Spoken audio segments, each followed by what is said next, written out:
Tan cansaditos, y algunos me dirán que sí, es que es un año que fue muy exigente, sobre todo hasta ahora, con este proceso democrático en ciernes, con una campaña agotadora, porque no es que la campaña empieza cada 30 días como marca la ley electoral. Los políticos estuvieron en campaña prácticamente desde que asumió Macri para las nacionales y en este último tramo, los últimos 2 años, para ver quién iba a ser el sucesor de Urtubey acá en la provincia, o de Sáenz en el municipio. Por eso digo, estamos un poco cansados, pero vale la pena hacer este último esfuerzo. Esas urnas que nos van a estar esperando mañana, algunos suponen que están vacías. Yo quiero creer que están llenas de promesas. Esas promesas que escuchamos una y otra vez en los anuncios publicitarios, en los discursos, en los abrazos, en los besos. Todo lo que se ha ido prometiendo están llenas ahí adentro. Habrá que saber ahora si esas promesas se van a quedar allí en una urna o van a cobrar vida en la realidad. Ojalá que esto sea así. Yo ya no sé qué más decir a esta altura del año. Me parece que hay que empezar un poco a ver tal vez la historia nuestra para saber cómo deberíamos votar hoy. La historia para saber cómo podemos votar mañana, domingo. ¿Qué es lo que no quisimos hace un tiempo atrás? ¿De qué renegamos hace un tiempo atrás? ¿Qué es lo que no nos gustó hace tiempo atrás? ¿Qué es lo que quisimos abandonar y elegimos otros modelos, otros representantes de modelos? Del 83 a esta parte, hemos tenido varios gobernadores, pero solamente 2 en los últimos 24 años. ¿Te dice algo eso? ¿Qué es lo que quisimos abandonar? ¿Cómo nos preparamos para mañana? Porque en verdad te digo que por ahí somos de mala memoria. Hoy no nos gusta una cosa, votamos mañana por otra.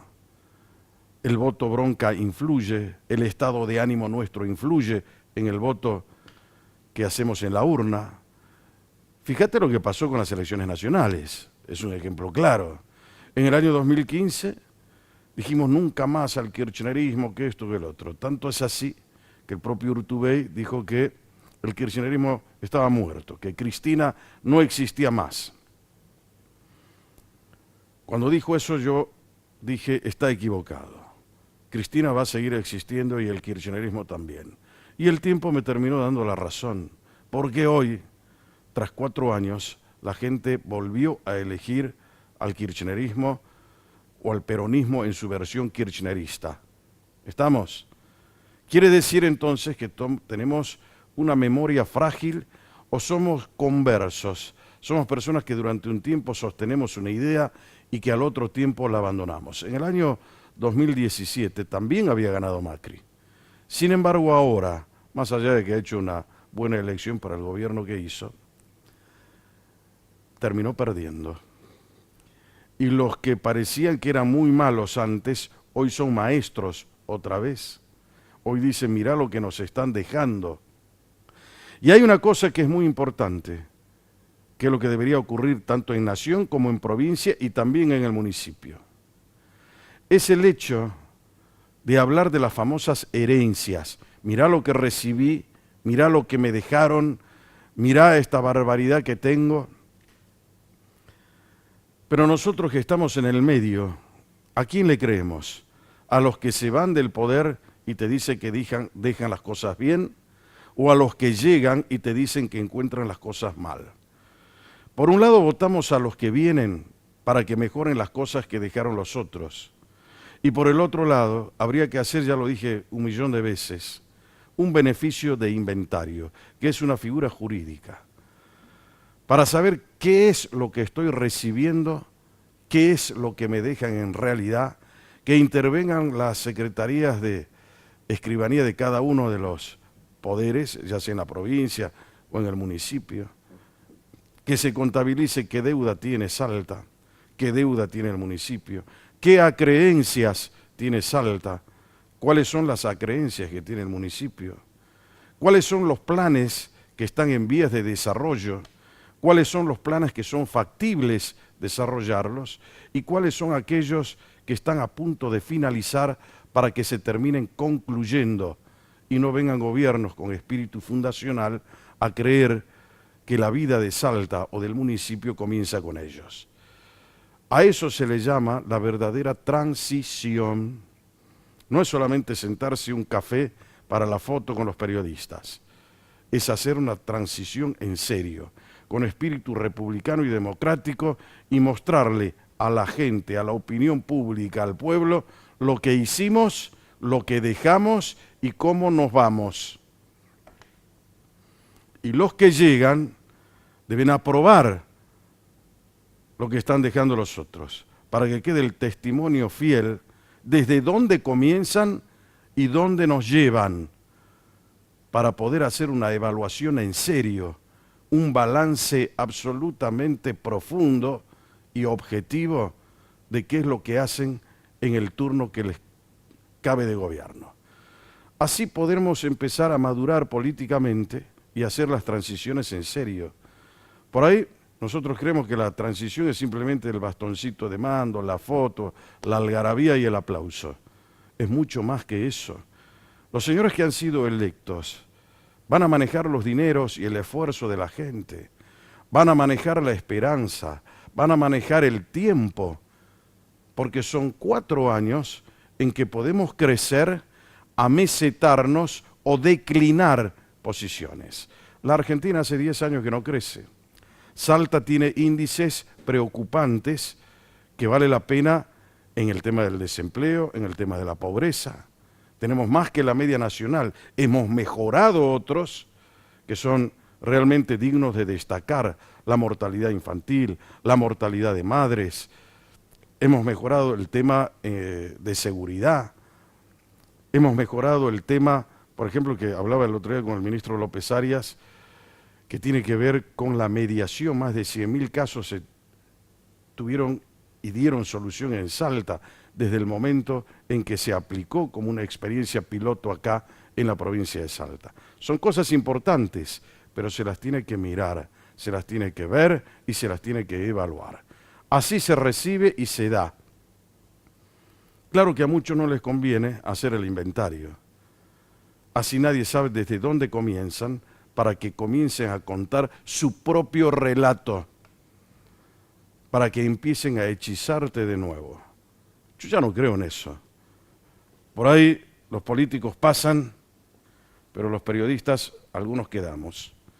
Por eso es importante que vos como ciudadano, eso que se llama la opinión pública, empiece a tomar conciencia de eso.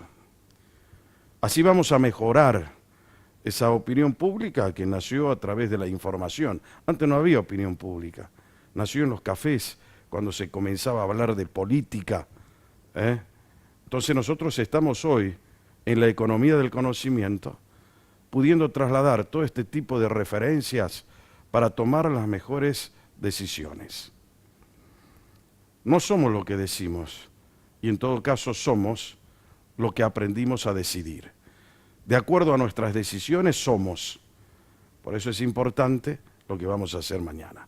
En la noche de hoy, estamos en veda, pero vamos a hablar no de política partidaria, vamos a hablar de políticas genéricas, vamos a hablar del meollo de la política, por qué estamos donde estamos, dónde deberíamos estar, qué es lo que se viene en la Argentina, cómo se integra la Argentina al mundo, qué pasa con Salta, puede jugar un rol protagónico en el norte argentino, podrá comenzar a partir de ahora a hacerlo.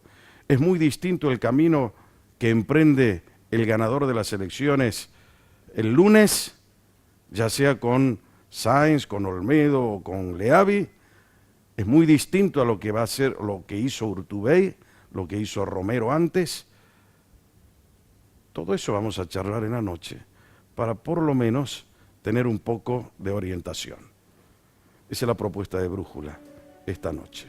Política para no dormir. La pausa.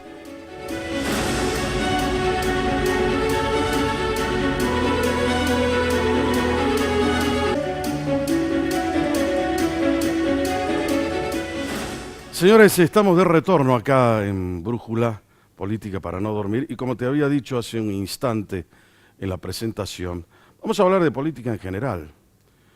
¿Cuál es la Argentina que viene? La Salta, el municipio. Hay una persona que puede ayudarnos, a mí y a vos, a comprender el momento, a mirar la perspectiva para ubicarnos en el tiempo espacial que está viviendo hoy la Argentina, la provincia y el municipio. Se llama Mauro Sabadini, preside el partido Felicidad. Él después te va a explicar qué quiere decir felicidad. Bueno, no es lo mismo que decir partido Alegría, no.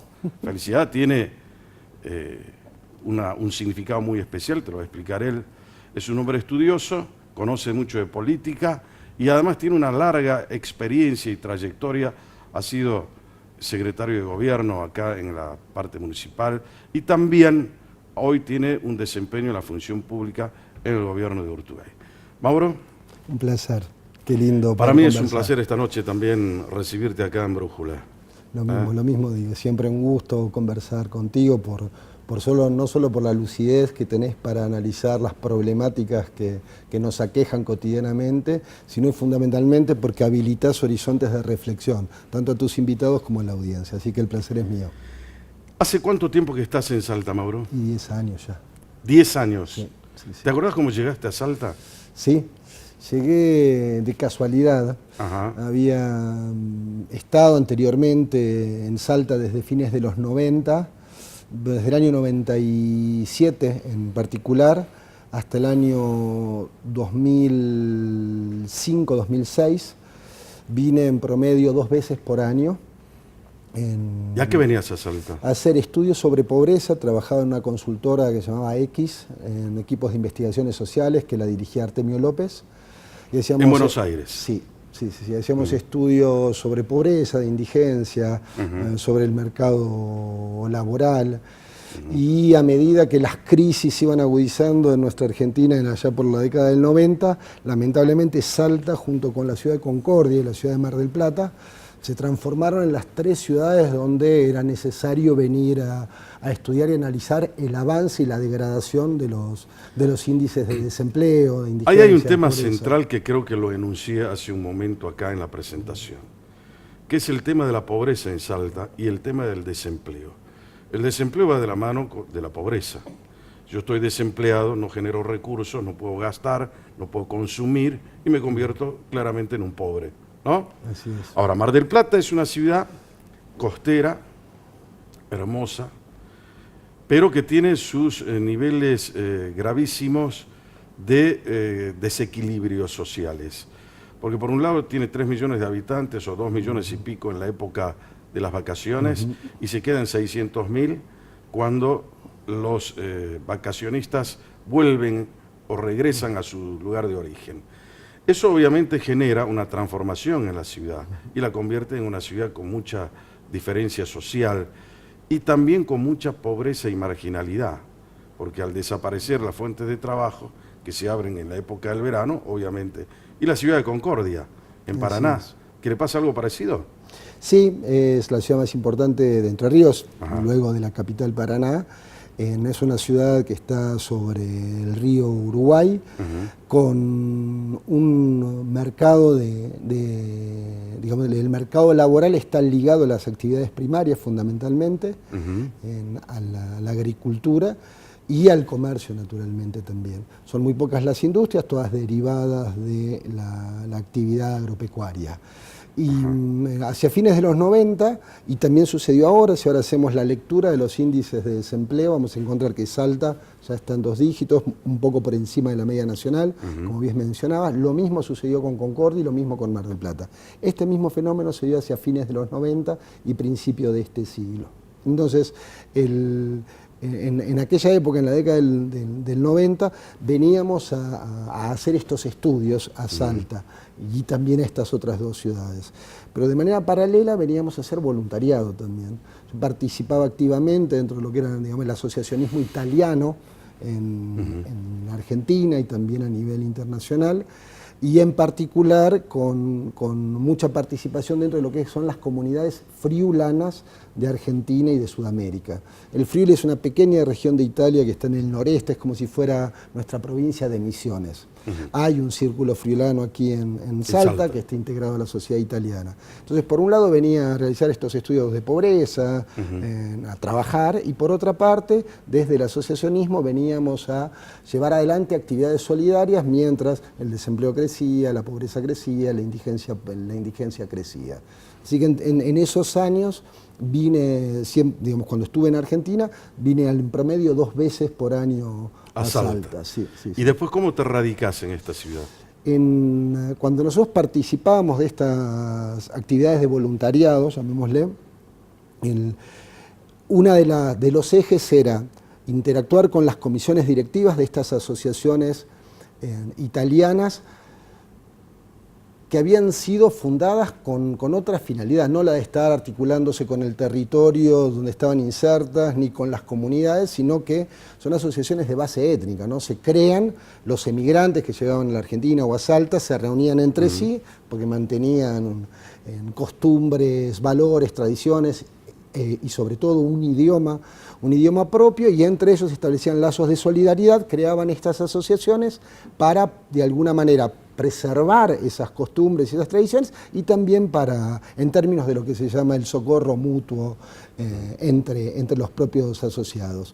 Nuestro desafío en aquella época fue el de que estas entidades se abrieran a la comunidad, que establecieran vínculos de articulación permanente con los gobiernos locales, con los gobiernos provinciales, con organismos nacionales. Y de alguna manera, en aquella época, a principios de este siglo y a fines del siglo pasado, cada vez que llegábamos a una localidad, entablábamos un diálogo con estas instituciones y tratábamos de dejar algunas herramientas para que estas instituciones pudieran empezar a transitar este otro camino que proponíamos los jóvenes en aquella época. Y uno en particular tenía que ver con atreverse a llevar adelante proyectos de cooperación internacional, de transformarse en un vehículo entre los gobiernos locales y los gobiernos europeos, en este caso el de la región autónoma del Friuli Venezia Giulia, o el caso italiano también en general, y posibilitar que estas instituciones pudieran contribuir a que los gobiernos locales solucionaran problemas específicos. En el año 2004, cuando el Círculo Friulano de Salta cumplió 50 años, participaron autoridades italianas, y entre las autoridades argentinas, uruguayas, de Sudamérica en general, y las italianas, a pedido del Círculo Friulano de Salta, hicimos un diagnóstico y elaboramos algunos proyectos para presentarse ante las autoridades de la región autónoma del Friuli Venezia Giulia, que eventualmente podrían financiarse luego junto con el municipio de Salta. Esos proyectos quedaron dando vuelta. Las autoridades del Círculo Friulano de Salta y sus socios continuaron los años siguientes presentando proyectos sobre la base de aquellos que nosotros habíamos dejado, y en el año 2008, creo que es, se aprueba, 2009, perdón, se aprueba uno de esos proyectos, un proyecto que se llamó DELO, Desarrollo Local, y la ciudad de Salta fue cabecera, fue el líder partner de ese proyecto, que articulaba con la Cámara de Comercio e Industria de la provincia de Salta, la Escuela Agrícola, la Sociedad Italiana, el Círculo Friulano, creo que no me olvido de ninguna otra institución. Y después se fueron sumando otras instituciones en calidad de partners asociados. Pero lo que te quería graficar es que ese proyecto que retomaron del año 2004 es el que me trae a mí a Salta para dirigirlo durante 3 meses, y esos 3 meses después se transformaron. ¿Y cómo te integras al 10 gobierno años. de ISA hasta convertirte en su secretario de gobierno? Por aquel proyecto DELO tenía la Municipalidad de Salta como principal institución, era el responsable administrativo ante las autoridades italianas. Se ejecutaba desde lo que era la Secretaría de Planificación y Desarrollo. Los 2 funcionarios a cargo eran Emiliano Beniar, que hoy es un académico, fue director de la carrera de Ciencias de la Comunicación de la UNSA, es docente, bueno, y Gabriel Chiván, que hoy es juez. Ellos 2 tenían la responsabilidad de dar cumplimiento a este proyecto. Me convocaron, yo estaba en ese momento, por mi vida personal, estaba yéndome hacia Italia, al Trentino, no al Friuli, y acepté venir a colaborar por vínculos institucionales, afectivos, etcétera, con Salta en general. Entonces, en 3 meses, según palabras que ellos utilizaron en aquella época, desde este proyecto que se llamaba DELO, habíamos logrado alcanzar objetivos que ellos desde el área de planificación y desarrollo, a pedido del exintendente Miguel Isa, hacía 2 años que no terminaban de diseñar las políticas públicas de manera exitosa. Entonces el éxito que tuvo este proyecto de alcanzar esos objetivos en tan corto plazo llevó a que por instrucciones de Miguel Isa me convocaran para sumarme a los equipos.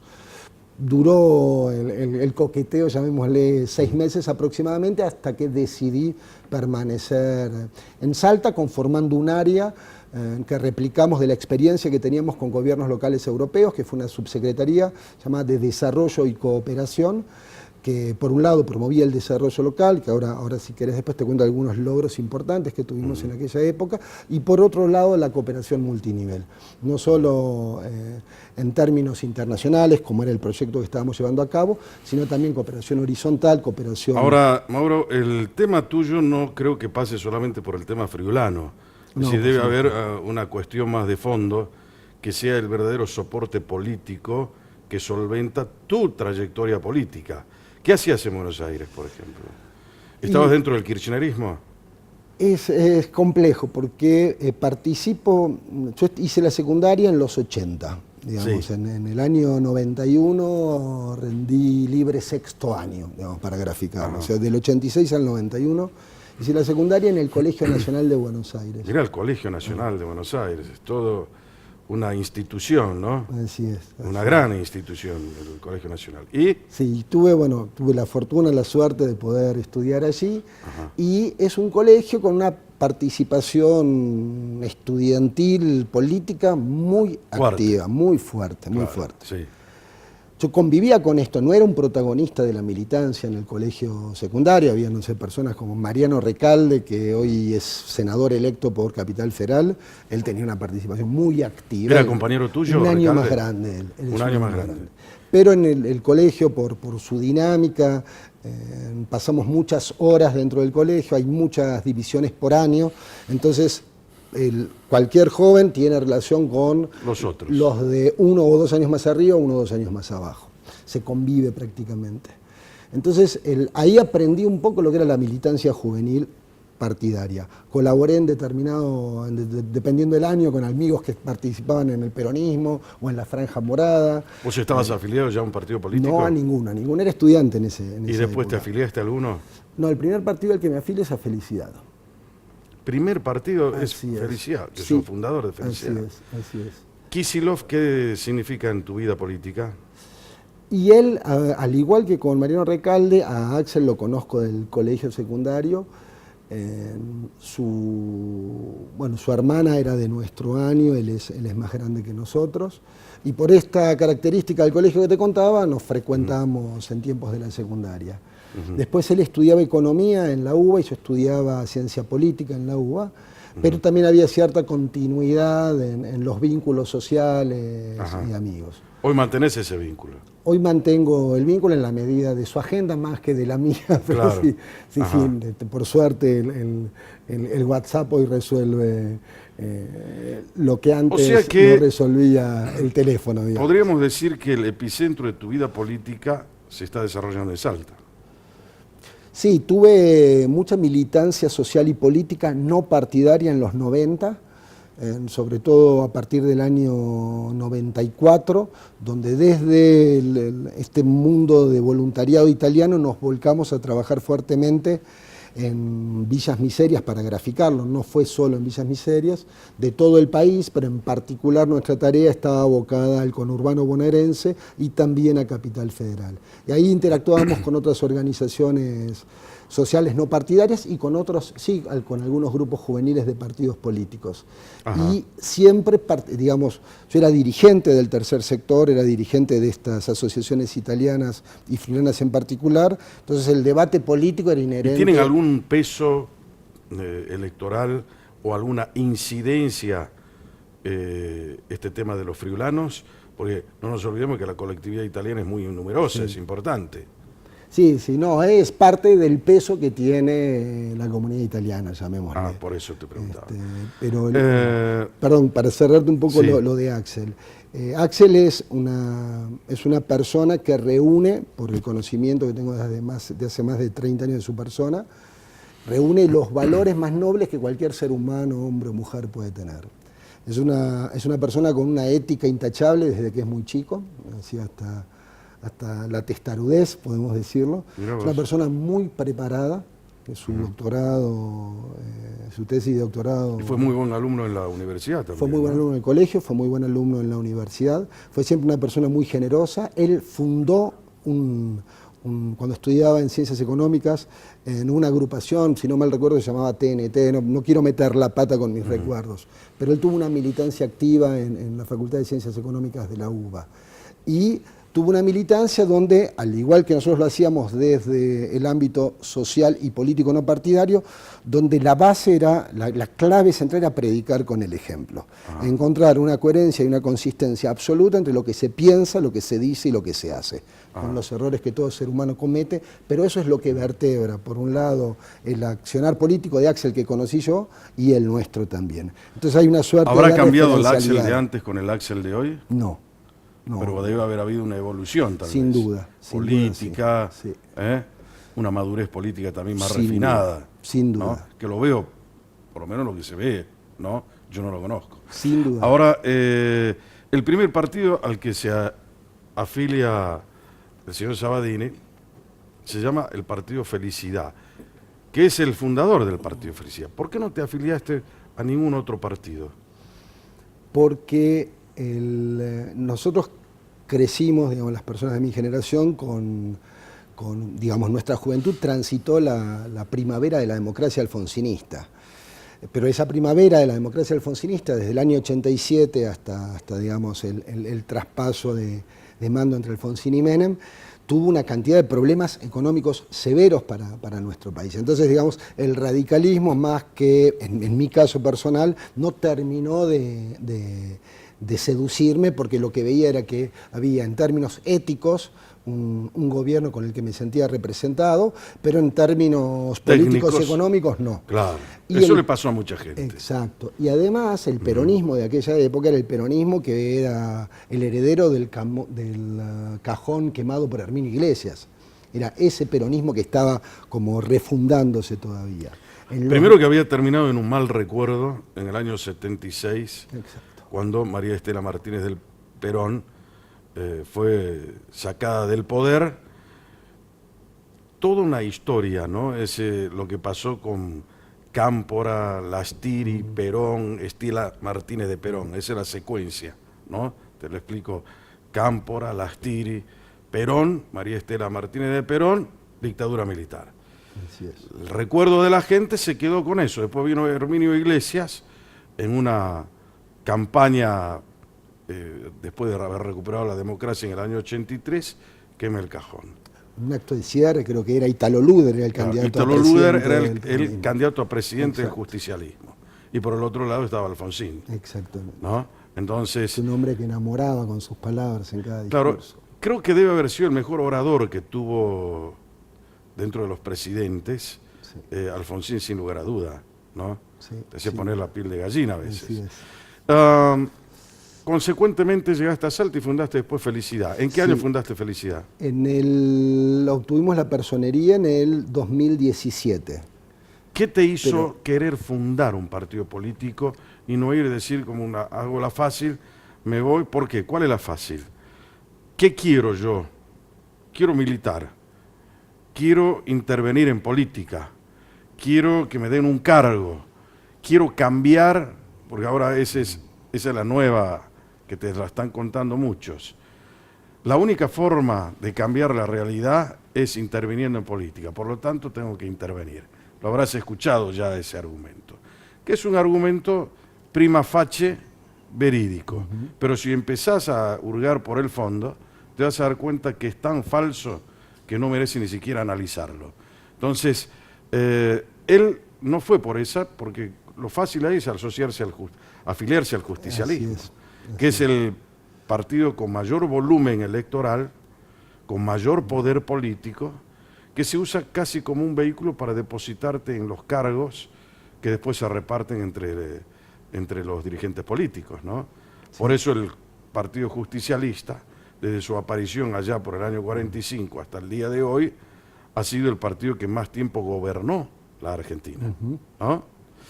Felicidad sí. Tiene entonces ¿cuántos años? 2 años tenemos. Es un bebé. Así es. Es un bebé que está empezando a dar sus primeros pasos. Así es. ¿No? Nosotros encontramos en esto que mencionaba, digamos, relacionado con el peronismo, el segundo gobierno de Menem dejó en evidencia que los modos que él pensaba que eran los adecuados para perseguir una patria justa, libre y soberana, digamos, una síntesis de lo que el peronismo pregona, eran distintos a los que se habían utilizado en otro momento, y había un sector importante de ese peronismo que empezó a denunciar lo que es el famoso grupo de los 8, Chacho Álvarez, etcétera, y el distanciamiento que toman de la Rúa. Claro, de Menem, y que después deviene en la alianza. Pero digo, esas contradicciones profundas que había al interior del peronismo, también a nosotros los que nos daban a entender es que no había, digamos, una coherencia entre lo que el movimiento decía representar y el instrumento electoral que era el Partido Justicialista en ese momento. Cuando la alianza, con otro signo político, empieza a gobernar y sostiene el modelo económico que venía llevando adelante Menem, entendimos que lo que había sucedido era una superación de la dimensión económica por sobre la dimensión política. Digamos, para la política había pasado a ser más importante la economía que la política en sí. Pero es tradicionalmente la biblioteca dividida que suelo contarle a la gente. ¿Qué es primero, la política o la economía? ¿No? Obviamente, para la gente que ha estudiado un poco, la economía debe responder a la política. Primero es la política y después está la economía. No puede ser un concepto economicista y utilitario que someta a la política, porque entonces los resultados son catastróficos, muy parecidos a los que hemos tenido ahora. Así es, lamentablemente. ¿No? Estamos charlando con Mauro Sabadini, que es el presidente del Partido Felicidad. Después te va a contar qué es Felicidad, por qué lo fundó y demás.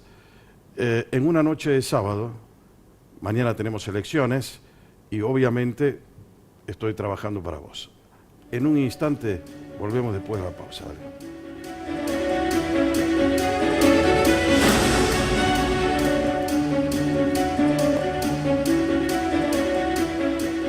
Muy bien, señores, estamos en Brújula Política para no dormir. Mauro Sabadini es un hombre que se dedica a la política, ha fundado un partido político, quiere tener una inserción importante en Salta y te va a contar ahora qué es Felicidad, Mauro. Felicidad es un partido político, como nos gusta decir, con mayúsculas, porque tratamos de honrar cada una de las leyes que regulan la actividad de los partidos políticos y la vida de la ciudadanía volcada hacia los partidos políticos. Es un partido que tiene bases y principios propios que son recogidos de lo que nosotros consideramos que es la tradición política más noble de nuestro país, que va desde la Unión Cívica Radical, pasando por el Partido Justicialista, o por el peronismo, mejor dicho, por la Laudato Si del Papa Francisco, por también algunas líneas del pensamiento socialista, por remontarnos a Alfredo Palacios, por ejemplo, Dickmann, Repetto. Es decir, es un partido que nace para recoger lo que para nosotros es lo más noble del ideario político argentino, entendiendo siempre que la política es la actividad humana orientada al bien común y que aquellos que nos volcamos a la política tenemos que definirnos a priori como servidores públicos, como personas que queremos dedicar nuestra vida a ayudar a los demás, a ser servidores de lo público. Y a partir de ahí es que nace nuestro partido con la vocación, por lo menos, de poner en discusión... Escuchá esto que te está diciendo, porque pareciera ser que estamos en una clase de política, ¿no? Servidores de lo común. Lo que muchos te lo dicen en un discurso, te lo está diciendo acá en Brújula. Sobre todo cuando vos tenés que ejercer tu derecho ciudadano a votar, y donde todos hoy nos hemos vuelto, en alguna medida, bastante incrédulos, ¿no? La política pasa por su peor momento, porque evidentemente no da respuestas, y además te mienten, además te roban, además hay falsedad. Entonces que venga alguien y me diga, bueno, nosotros somos algo diferente, es como para prestar atención. Gracias. Sí, es eso, esa es una de las claves también, esto que mencionábamos antes de la coherencia, de predicar con el ejemplo. En aquellos, como decíamos recién, que hacemos política lo tenemos que hacer pensando siempre en el otro. Si no tenemos la posibilidad de dedicarnos a la actividad privada y de ser felices, de encontrar también nuestra propia realización personal en nuestra vida privada, no en el ámbito de lo privado, no de lo público.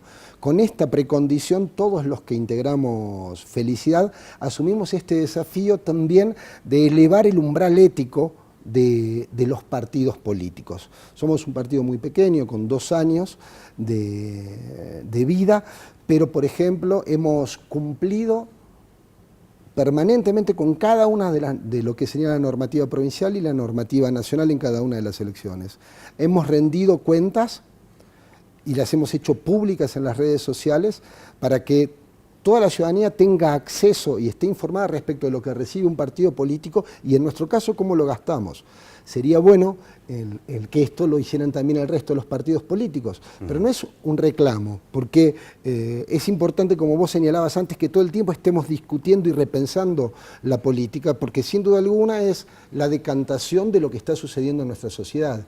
Y si hoy la política carece de valores férreos, es porque la sociedad está careciendo de esos valores. Si encontramos que la ética de los que hacemos política no está a la altura de las expectativas de la sociedad, es porque la ética de la sociedad lamentablemente también está por debajo de lo que esa misma sociedad aspira. Entonces el desafío nuestro es eso, es tratar de elevar el umbral de lo ético, también renovar las prácticas de la política, invitar a que todos los partidos políticos se transparenten hacia afuera y generen debates hacia adentro, para que después las conclusiones a la que esos partidos lleguen se vuelquen en propuestas políticas cada vez que haya una elección, por ejemplo. Cosas simples que nos parecen que pueden contribuir a mejorar la calidad de vida de la ciudadanía y, sin duda alguna, la calidad de nuestra democracia. Vos sabés que te escucho y obviamente es lo que se discute desde hace siglos. En el año 1513, se presenta una obra cumbre dentro de lo que es la filosofía política, se llama El Príncipe de Nicolás Maquiavelo, que después fue editada en el año 1531. Él la escribió en el año 1513 y la editan en el año 1531. Esa obra, si uno la lee con cuidado, con prolijidad, te está marcando cómo es la política hoy y qué le recomendaba al príncipe, a los Medici, ¿no? Maquiavelo. Nunca cumpla su palabra, el fin justifica los medios. El ser humano tradicionalmente es odiador. La historia era cómo él debía preservar su estado, que era Florencia en ese momento. Contemporáneo a él estaba Cicerón, que era lo contrario a lo que decía Maquiavelo, en las distintas áreas de la política. Y hablaba de lo que hablas vos, de ética, de sensibilidad social, de la moral pública, de la honestidad y de la transparencia. Por un lado Cicerón, por el otro lado Maquiavelo. Hoy hay muchos maquiavelistas y muchos maquiavélicos. Los maquiavélicos son los que siguen la trayectoria de las ideas de Maquiavelo. Ese ser con mucha fuerza, pero al mismo tiempo engañoso. Eso es ser maquiavélico. Y el maquiavelista es el que promueve la idea de Maquiavelo. Ustedes me están dando hoy una sensación de que son recolectores de excelencia dentro de lo que han visto en el radicalismo, en el peronismo, en el socialismo. Me hablaste de Alfredo Palacio, que en definitiva, ¿por qué digo esto? Porque antes de decir esto, se me ocurre una cosa.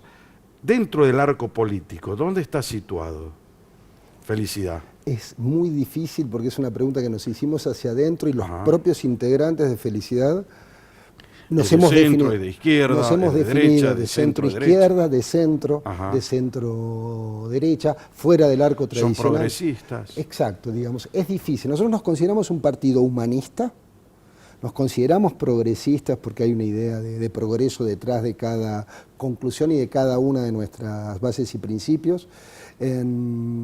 Somos un partido que promueve la ética. Entonces, la ética, ¿dónde está ubicada en el arco político? Debería atravesarlo a todo por completo. Es transversal a la política. Debería ser transversal a la política. Somos un partido que recoge sin duda alguna ideales de igualdad, de justicia social, de pensar una economía que promueva el desarrollo, pero además de promover el desarrollo, que esté atravesada por una concepción solidaria de la propia economía. Pensamos también en que la política no solo debe reconocer la diferencia existente entre los tres poderes que vertebran a nuestro régimen republicano, sino que además esos poderes deben fortalecerse y los controles mutuos que se denominan deben ser claros y abiertos a la sociedad. Ayer fue liberado Lula, por ejemplo. Entonces, más allá de lo que cada uno piense sobre esto, se vuelve a poner en discusión esto que se llama la politización de la justicia o la judicialización de la política. Entonces digo, ni lo uno ni lo otro, controles claros y transparentes, digamos. Bueno, pero ahí hay un problema, ¿no? Con el tema, yo escuchaba, por ejemplo, o en todo caso lo veía por televisión, había una chica kirchnerista en un programa de televisión de alto rating. Le decía, pensar que a Lula lo metieron preso por un departamento, gritaba, ¿no? Eufórica. Pero no se da cuenta que los valores son absolutos. Es decir, yo no puedo ser más o menos honesto. O soy honesto o no lo soy. Entonces, a Lula, si lo pusieron preso por un departamento, bien preso está. Lo que no entendemos los latinoamericanos que seguimos discutiendo esto, secula seculorum de por vida, es cómo funciona o debería funcionar la democracia republicana, cómo la justicia no puede ser tiempista, no puede olfatear lo que está pasando en materia política y subirse a esa ola. Acá en la Argentina nosotros estamos viendo un poco eso y eso es preocupante, es una luz de alerta, porque entonces nos lleva a un estado sin justicia y se desnaturaliza la razón de ser del Estado. El Estado nace, entre otras cosas, para dar justicia. Cuando no te da justicia, porque tiene el monopolio de la fuerza pública, tiene el monopolio de los organismos de poder que administran la justicia, ¿para qué sirve? ¿No? Así es, así es. Esto que estamos charlando tiene que ver también con una realidad nacional, cómo está concatenado hoy. Por ejemplo, llegaron hoy al poder otra vez el peronismo en su versión kirchnerista. Sí. Y bueno, vienen a decir, ahora sí, bueno, serán... ¿Cómo se puede definir al peronismo actual de hoy, a este contemporáneo, al que acaba de ganar las elecciones, todos unidos, todos juntos, ayer con la CGT, el mensaje del presidente electo dentro de lo que es la CGT, no le hacen huelga, no le hacen paro, no le lo colaboran, cuando al que se está por ir prácticamente le hicieron la vida imposible, ¿no? ¿Cómo se reflexiona con eso? Sin duda alguna ganó el peronismo unido, podemos dar esa definición, con una pizca de transversalidad, una pizca, muy poco, digamos. Los componentes no peronistas que llevaron al triunfo a Alberto Fernández todavía son muy pocos. Para mi gusto, ojalá que sigan convocando a distintos sectores políticos para enriquecer el programa de gobierno que llevarán a cabo a partir del 10 de diciembre. Creo que el kirchnerismo forma parte de esta unidad peronista, pero no tengo en claro todavía cuál es la versión del peronismo que va a primar bajo la presidencia de Alberto Fernández.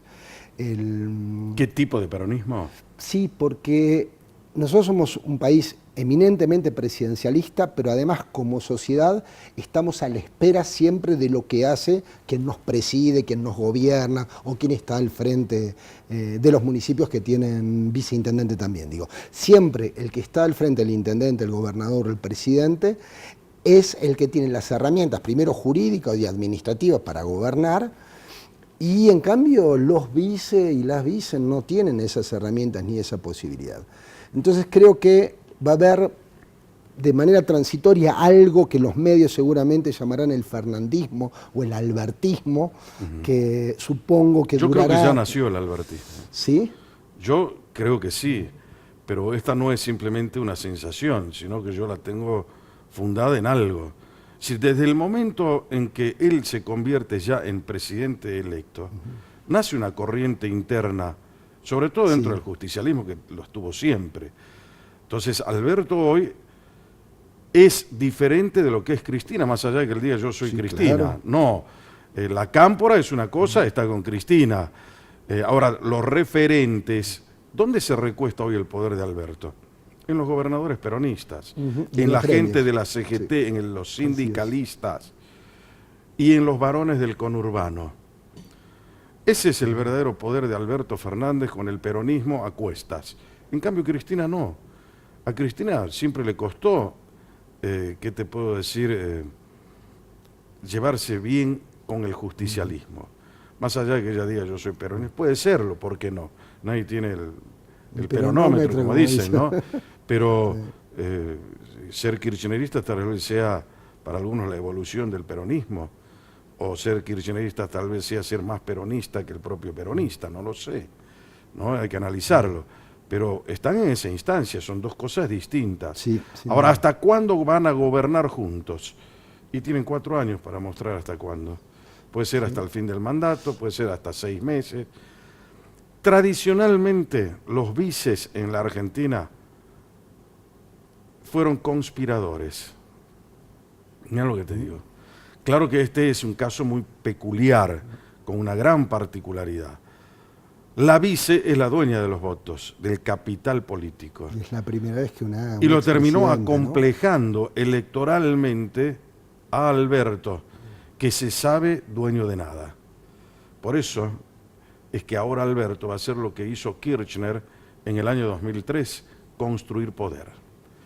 Porque Kirchner también era un acomplejado electoral. 22%. Porque había sacado el 22%, Claro. lo que equivale a decir que el 78% no lo votó en un sistema democrático. La gran mayoría no lo votó.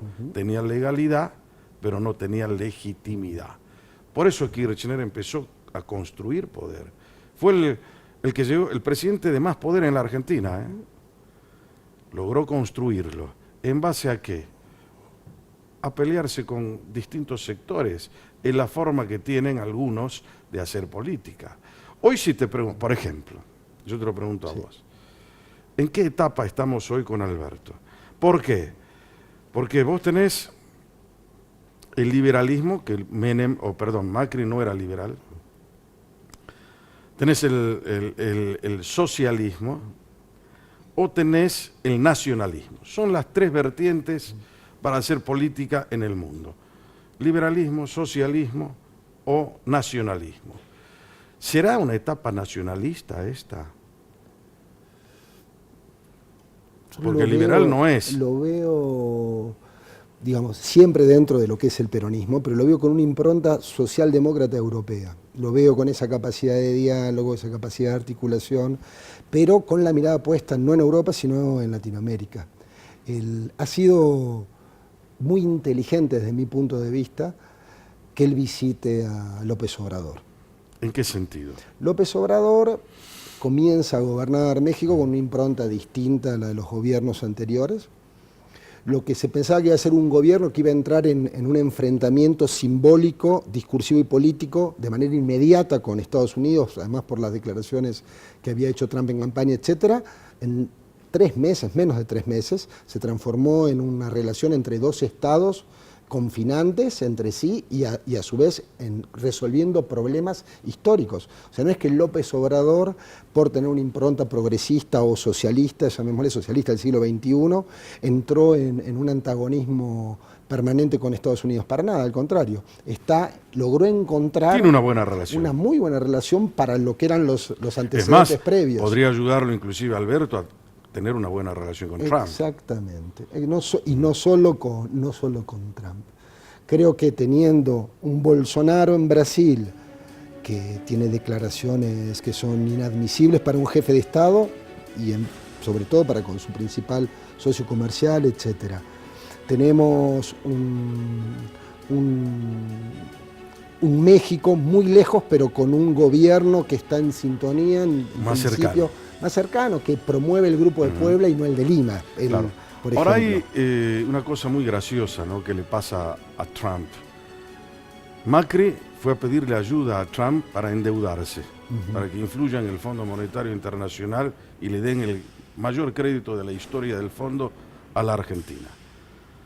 Ahora viene este presidente electo y le va a pedir a Trump que lo ayude a no pagar esa deuda, ¿no? Pero mientras eso hace, el presidente electo se reúne con los enemigos de Trump. O sea, está, por ejemplo, el señor de Venezuela, estamos hablando de Maduro, la gente, los cubanos que están de la mano de Cristina, o está Correa, que también era otro perteneciente al socialismo del siglo XXI, prófugo de la justicia. Han sido los elegidos para alternar con Alberto, cosa que me parece medio complicado de entender, ¿no? Creo que, por un lado, está esta cuestión que hablábamos antes, ¿no?, donde los poderes, los tres poderes que vertebran a nuestras repúblicas, están hackeados desde sus propios fundamentos. Entonces el lawfare aparece como una herramienta a disposición de determinados poderes, ninguno en particular, pero sí que puede condicionar a la política, a los protagonistas de la vida política. Y Alberto, que es un especialista Sí, perdón. Sí. Cierro con esto. Alberto, sí, es un especialista en derecho, toma posición frente a eso que sucede. Y por eso se reúne con estos protagonistas de la política actual de Latinoamérica. Mauro Sabadini, gracias. No, gracias. Mañana vamos a votar. Esto fue Brújula, política para no dormir. Porque siempre hay que saberse orientar. Hasta la próxima semana.